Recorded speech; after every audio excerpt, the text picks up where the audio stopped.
Telus Calgary Convention Centre. Inventures is a 3-day conference that's being hosted in this space, so I'm very excited to be here. So I spent 2 years working as a recruiter at IBM, and while at IBM I was responsible for managing partnerships with external talent networks. So I have a lot of experience guiding hiring managers on the importance of diversifying the talent pipeline for roles they're recruiting for. And as well, I worked on DocuSign's Diversity Recruitment Board. While there, I worked with the heads of D&I, Outreach and Inclusion, their North American talent acquisition teams, as well as North American hiring teams. And so that's my background, which I contribute to the conversation today. Hi folks, my name is Rotimi. I support startups build out inclusive teams, hire diverse talent by coaching their recruiters and their hiring managers on best practices around employer branding, for example. So creating inclusive job descriptions, creating inclusive recruitment processes, driving dynamic employee experience programming to support retention of these folks when they do join your organization. My background in this comes from spending the past 2 years as a recruiter at IBM Canada, and so I'm really excited to be here and contribute to the conversations with these incredible folks. This is going to be fabulous. So the topic today is about talent management and AI, and when we talk about talent management, we talk about employee journey. What is your experience in using do you use any technology like AI in the recruitment process, and what is this experience been? One of the most exciting use cases of artificial intelligence within recruitment processes for me has been leveraging generative AI to identify external talent partners. So for example, as a recruiter for strategy consultants at IBM, we noticed there was very limited representation of women in the organic talent pipeline. And so as a recruiter, what are some creative sourcing strategies that you're able to implement to identify talent networks that are upskilling women in consulting roles? So for example, for a job description that's been created, you can put it through generative AI and say, hey, let's reduce the gendered language here and have it be more inclusive. We understand that underrepresented groups like skilled immigrants tend not to apply for jobs in which the requirements are excessive. So for example, putting a job description through an AI model and saying, can we adjust the requirements for this role to be a bit more inclusive? And then you might expand the job requirements from, say, a 4-year undergraduate degree to include even certificates. It might include courses, it might include digital programs. And so there are opportunities to leverage the artificial intelligence to attempt to overcome some of the hindrances and roadblocks that come with leveraging it. So we're not making it worse for underrepresented communities and actually improving those experiences. Yeah, of course. I think there's an important conversation to be had around accountability when it comes to leveraging AI. So for example, within IBM, another use case was a job builder that was powered by artificial intelligence. This job builder took or compiled job descriptions within both the technology business unit and the consulting business unit, so there was a baseline framework of the quality of job descriptions that we wanted to put out for any future recruitment cycle. Now, of course, you're able to simply rely on that job builder, but then when you think about the fact that the job descriptions are being compiled from ones that have been created in the past, there are biases that contribute to those job descriptions that are being created based on the lived experiences of the recruiters, based on their maturity as a recruiter, whether they're new in the industry, whether they're 5 years in.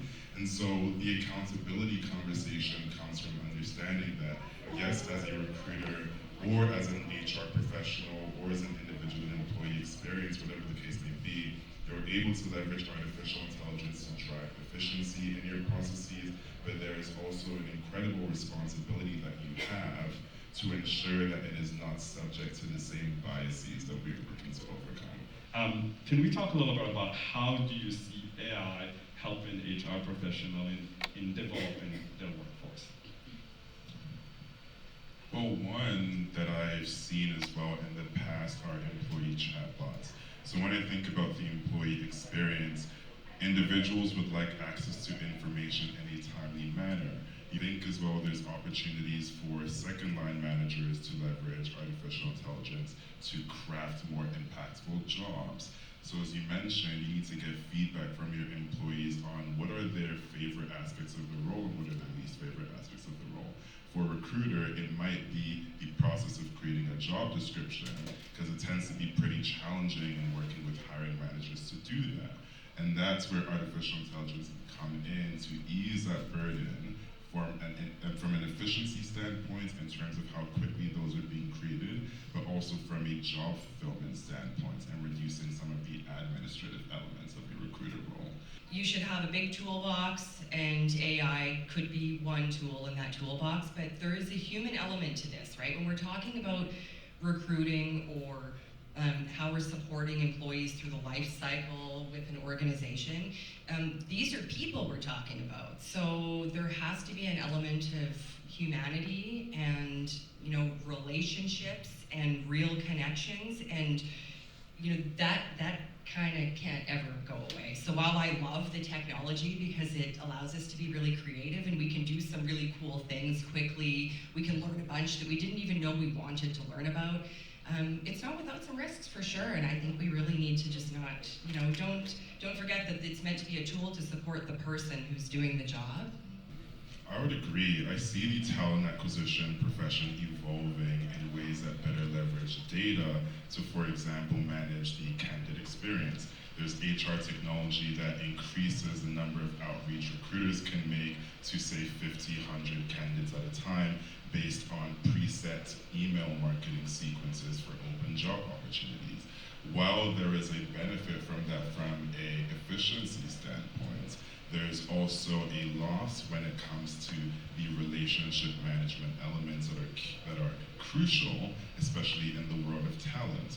So as a recruiter, you want to be nurturing the individuals that you're having conversations with. You want to be getting a better understanding of where they would like to go within their career, so you can have the appropriate conversations with folks in employee experience, with the hiring teams, and so you're creating a holistic roadmap to support the talent that you're bringing into your organization. And so I think you said it perfectly. Yes, there is technology that is able to drive greater efficiency from a recruiter standpoint with outreach, for example, but it is still very important and fundamental that we are understanding the relationship support of it all, and we're still focused on nurturing and maintaining that. Yeah. I want to open it to the audience so we can also hear some of your questions. So do we have any questions? Any little hand here? Go ahead.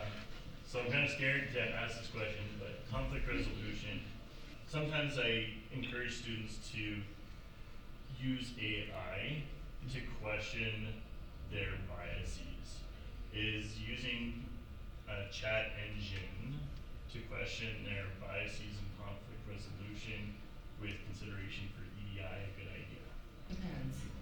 I'm actually quite open to that idea for a couple of reasons. So I'm a cisgender man, and I've applied to not-for-profits focused on supporting trans individuals with career development. Now, as an individual that is unable to relate with that experience from a lived perspective, how am I able to come up with a workshop that I'm delivering to this organization, and then maybe ask ChatGPT, hey, might you point me in the direction of any biases that I might not be aware of in the content that I'm sharing to this audience? So I think there's opportunity there. And then the second, you mentioned that you're sharing that with students. I think there's another opportunity to coach these students on ways that they're able to build a more symbiotic relationship with artificial intelligence and leveraging it almost as a personal assistant to support them with the work they're doing. So from a bias standpoint, I think there is some value. Of course, we had the conversation around not being over-reliant on the technology, but then also from a learning and development standpoint for these students, understanding what exactly can be used for. I do think it can be a powerful tool as well.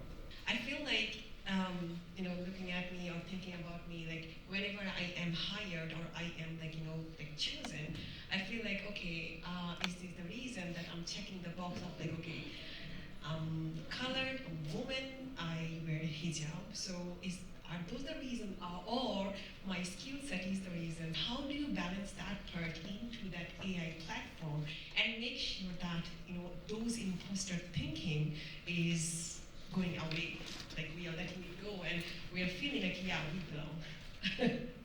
That's a great question. For one, within recruitment, the focus is always on the skills that are required to do the job.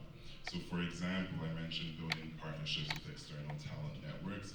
It's because as a recruiter for strategy consultants, yes, majority of the applicants are male, but we understand there are women that are just as skilled and capable of performing those roles.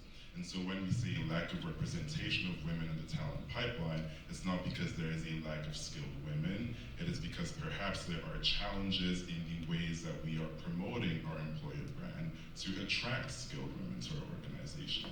And so to address the conversation around imposter syndrome, no, you will not be hired simply because you're a woman, but you will be hired because an organization understands that in order for them to be innovative, they cannot have a 20, 30-person team of strategy consultants with 27 men.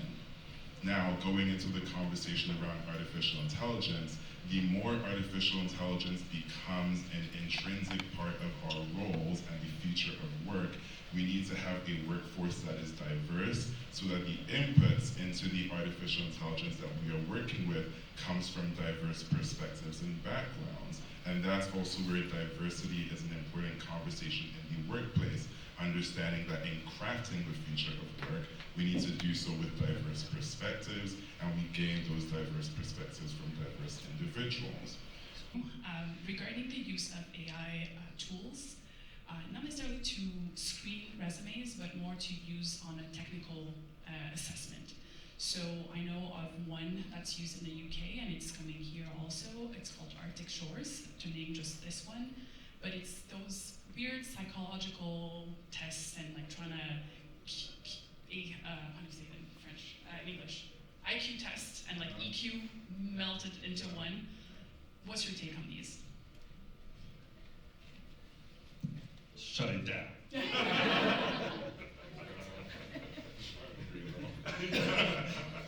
They're not exactly my favorite, because when you think about the conversation of diversity, there's also neurodivergent individuals that have a different ability to show up in the best ways in performance on those tests.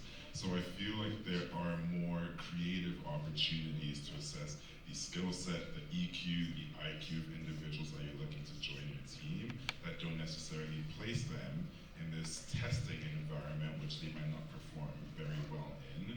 And so that's my take. Thank you so much for coming. Thank you to my amazing